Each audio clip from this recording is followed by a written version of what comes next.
لبيك اللهم لبيك لبيك لا شريك لك لبيك إن الحمد والنعمة لك والملك لا شريك لك لبيك اللهم لبيك. نحمده ونصلي على رسوله الكريم اما بعد فاعوذ بالله من الشيطان الرجيم بسم الله الرحمن الرحيم رب اشرح لي صدري ويسر لي امري واحلل عقدة من لساني يفقهوا قولي. آج ہم پڑھیں گے حج کی اقسام کے بارے میں. حج کی 3 قسمیں ہوتی ہیں: حج افراد، حج قران اور حج تمتع. افراد کا لفظ فرد سے ہے. فرد کہتے ہیں اکیلے کو، یعنی صرف حج، یعنی عمرے کے بغیر عمرے کی نیت کیے صرف حج کی نیت سے احرام باندھنا. عام طور پر مکہ کے رہائشی ایسا کرتے ہیں، جو لوکلز ہوتے ہیں. وہ عمرہ تو سال میں جب چاہیں کر سکتے ہیں، چاہے روز کریں، لیکن حج کے موسم میں حج افراد کر لیتے ہیں. دوسرا ہے حج قران. قران کا لفظ قرن سے ہے، اسی سے لفظ قرین ہے. قرین ساتھی کو کہتے ہیں. میقات سے عمرہ اور حج دونوں کی نیت سے اکٹھا احرام باندھنا اور قربانی کا جانور ساتھ لے کر جانا مسنون ہے. اور قربانی کا جانور ساتھ لے کر جانے، اس کو قرین بنانا.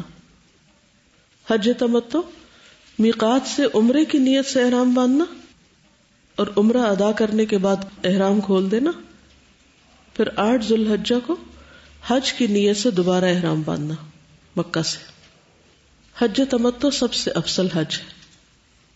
دور سے جانے والوں کے لیے اس میں زیادہ آسانی ہے، کیونکہ اس میں قربانی ساتھ لے جانی نہیں پڑتی.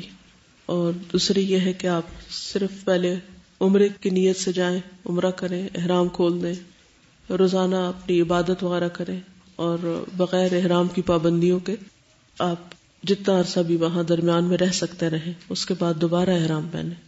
تو پھر 2 احرام ہو جاتے ہیں اس میں. تینوں قسم کے حج کا جواز موجود ہے. حضرت عائشہ صدیقہ فرماتی ہیں کہ ہم حجۃ الوداع کے موقع پر رسول اللہ صلی اللہ علیہ وسلم کے ساتھ چلے. کچھ لوگوں نے عمرہ کا احرام باندھا تھا، کچھ نے حج اور عمرہ دونوں کا، اور کچھ نے صرف حج کا احرام باندھا تھا. یعنی ایک ہی سفر میں نبی صلی اللہ علیہ وسلم کے ساتھ تھے، اور 3 قسم کے احرام تھے لوگوں کے. کسی نے حج افراد کا، کسی نے قران کا، اور کسی نے تمتع کا. صحیح بخاری کی روایت ہے. یہ نبی صلی اللہ علیہ وسلم نے حج قران کیا تھا. ابو طلحہ رضی اللہ عنہ سے روایت ہے کہ ان رسول اللہ صلی اللہ علیہ وسلم قرن الحج والعمرۃ. سنن ابن ماجہ کی روایت ہے، رسول اللہ صلی اللہ علیہ وسلم نے حج اور عمرہ ملا کر ادا کیے، ایک ہی احرام میں دونوں کیے. لیکن نبی صلی اللہ علیہ وسلم نے حج تمتع کی خواہش کی، اسے پسند فرمایا. آپ نے فرمایا اگر میں پہلے سے وہ بات جانتا جو مجھے بعد میں معلوم ہوئی تو قربانی کا جانور اپنے ساتھ نہ لاتا، کیونکہ قران میں یہ شرط ہے، یہی مکہ سے خرید لیتا. پھر جس طرح لوگوں نے عمرہ ادا کرنے کے بعد تمتع کے لیے احرام کھولا، اسی طرح میں بھی کھول دیتا. لیکن چونکہ آپ کی قربانی ساتھ تھی، اس لیے آپ نے احرام نہیں کھولا، اسی میں ہی عمرہ کیا اور پھر اسی میں حج کے لیے روانہ ہوئے. یہ صحیح مسلم کی روایت ہے. قیامت تک کے لیے عمرہ حج میں داخل ہے. رسول اللہ صلی اللہ علیہ وسلم نے فرمایا دخلت العمرۃ فی الحج الی یوم القیامہ. عمرہ قیامت تک کے لیے حج میں داخل ہو گیا ہے. یعنی جو کوئی حج کے لیے جائے باہر سے، لوکلز کی بات نہیں ہو رہی، کیونکہ وہ تو عمرہ کبھی بھی کر لیتے ہیں. تو جو بھی حاجی حج کے لیے جائیں وہ عمرہ ضرور کریں، چاہے قران کریں چاہے تمتع کریں، لیکن حج اور عمرہ دونوں ساتھ ساتھ کریں. عمر بن خطاب سے روایت ہے کہ انہوں نے رسول اللہ صلی اللہ علیہ وسلم سے سنا، جب آپ وادی عقیق میں تھے، آپ فرما رہے تھے آج رات میرے پاس میرے رب عز و جل کی طرف سے ایک آنے والا آیا اور اس نے کہا ہے اس مبارک وادی میں نماز پڑھو، اور اس نے کہا کہ عمرہ حج میں داخل ہے. یعنی جب کوئی حج کے لیے آئے تو عمرہ بھی کرے، یہ مراد ہے. چونکہ عمرہ اور حج ساتھ ساتھ ہے، اس لیے میں چند باتیں عمرے کے حوالے سے بھی کروں گی. عمرہ کی فرضیت میں علماء کے درمیان اختلاف ہوا ہے. بعض کے نزدیک صاحب استطاعت پر عمرہ بھی فرض ہے جیسے حج، یعنی اگر کوئی شخص صاحب استطاعت ہے اور حج کا موسم نہیں آیا، عمرہ کے لیے جا سکتا ہے تو وہ ضرور جائے. یا اگر کسی کے پاس صرف عمرہ کرنے کی استطاعت ہے، حج کی استطاعت نہیں، کیونکہ حج پر زیادہ خرچ آ رہا ہے، تو وہ صرف عمرے کے لیے بھی جا سکتا ہے. ہمارے ہاں عام طور پر یہ خیال پایا جاتا ہے کہ جو عمرہ کر لے اس پر حج فرض ہو جاتا ہے. شاید وہ اس حدیث کو کہ عمرہ قیامت تک کے لیے حج میں داخل ہو گیا ہے، اس کو اس طریقے پر انٹرپریٹ کرتے ہیں.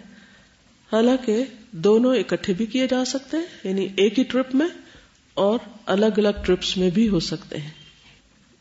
عمرہ کرنے سے انسان کا نفس گناہوں کے اثرات سے پاک ہوتا ہے. رسول اللہ صلی اللہ علیہ وسلم نے فرمایا، العمرۃ الی العمرۃ کفارۃ لما بینہما، ایک عمرہ کے بعد دوسرا عمرہ ان کے درمیان ہونے والی کمی کوتاہی، غلطی یا گناہ کا کفارہ ہے. نبی صلی اللہ علیہ وسلم نے فرمایا، حج اور عمرے کی ادائیگی بار بار کرتے رہو، کیونکہ یہ فقر و فاقہ اور گناہوں کو اس طرح دور کرتے ہیں جیسے بھٹی لوہے کی میل کچیل کو دور کرتی. عمرہ کا اجر تھکاوٹ اور خرچ کے مطابق ملتا ہے. عائشہ رضی اللہ تعالی عنہا سے روایت ہے کہ رسول اللہ صلی اللہ علیہ وسلم نے ان سے ان کے عمرے کی ادائیگی کے دوران فرمایا، تمہارے لیے تمہاری تکلیف اور تھکن اور خرچ کے مطابق ثواب ہے. یعنی بعض اوقات ہم عمرہ کرنے سے کیوں گھبراتے؟ تھک جائیں گے یا پھر بہت پیسے لگ جائیں گے. اب بعض اوقات اگر آپ ایکسپینسو پیکج لیتے ہیں تو اس میں تھکاوٹ کم ہوتی ہے، لیکن وہاں کس چیز کا اجر مل جاتا ہے؟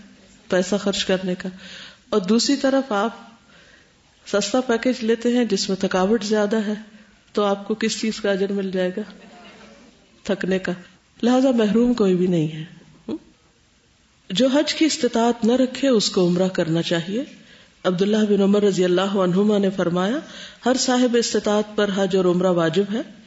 ابن عباس کا فتویٰ یہ ہے کہ کتاب اللہ میں عمرہ حج کا ساتھی ہے، یعنی عمرے اور حج کو ساتھ ساتھ بیان کیا گیا. وَأَتِمُّ الْحَجَّ وَالْعُمْرَةَ لِلَّهِ، اور حج اور عمرہ کو اللہ کے لیے پورا کرو. اس لیے بعض علماء نے یہ کہا ہے کہ جس طرح حج فرض ہے اسی طرح عمرہ بھی فرض ہے. بعض نے کہا کہ نہیں، اس کا معنی یہ ہے کہ دونوں ساتھ ساتھ ہی کیے جائیں گے.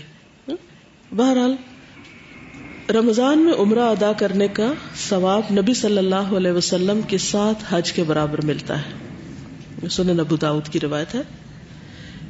ایک بہت دلچسپ قصہ ہے ایک ہسبینڈ وائف کے درمیان ہونے والی گفتگو کا، جسے سلسلہ صحیحہ میں ذکر کیا گیا ہے.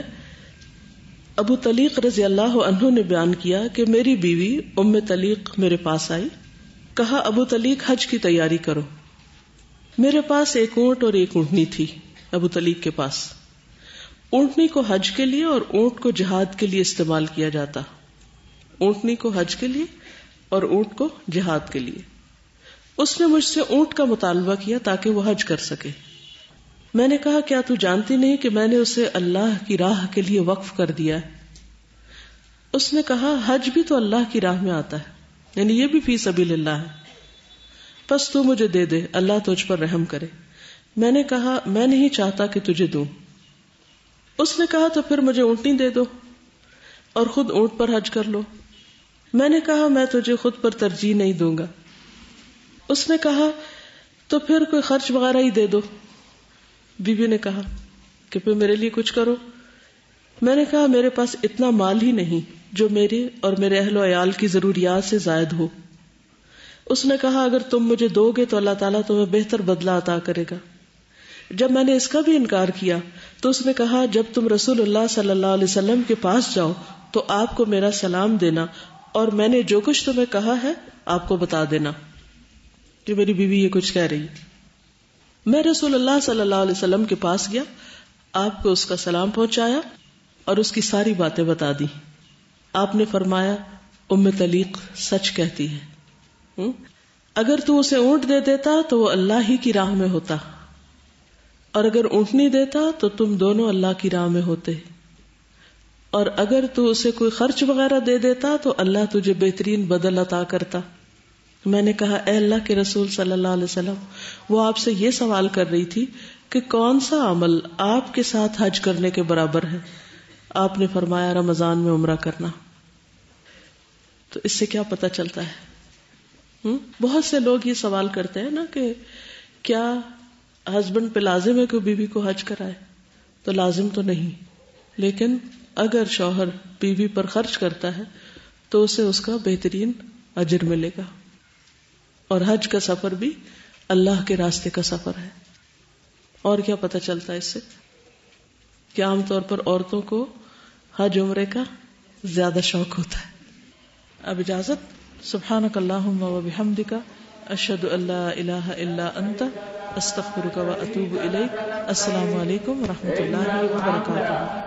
والنعمة لك والملك لا شريك لك، لبيك اللهم لا شريك لك، لبيك اللهم لبيك لا شريك لك لبيك، إن الحمد والنعمة لك والملك لا شريك لك، لبيك اللهم لبيك